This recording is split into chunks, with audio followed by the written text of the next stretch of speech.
السلام عليكم ورحمة الله تعالى وبركاته. اليوم حطينا جوج الفيديوهات اللي فيهم 4 دقائق وشي حاجة الواحد. هضرنا اليوم على 4 طوموبيلات،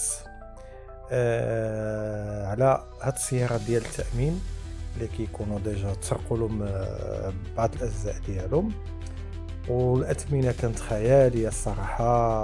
وغندخل نزايدو إن شاء الله بعد غدا اللي هو اولا غدا الثلاث ان شاء الله.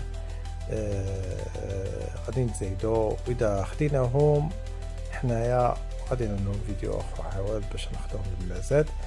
كانت هذه رانج روفر سبورت، وكانت رانج روفر فيلار سبورت الموديل ديالها 2021، والفيلار الايرديناميك الموديل ديالها 2018. وهضرنا على واحد الفيديو قبل منا على الايفوك 2022 في ألمانيا وفي إيطاليا، وعلى لبينا واحد الرغبة واحد المتتبع ديالنا اللي قلنا خصنا نشوفوا له شي سوزوكي سويفت سبورت موديل 129 الخير. لقيناها، واللي بغى يشوف هاد الفيديوهات يرجع الفيديوهات ديالنا. كنتم مع مزادات إيطاليا، والسلام عليكم ورحمة الله تعالى وبركاته.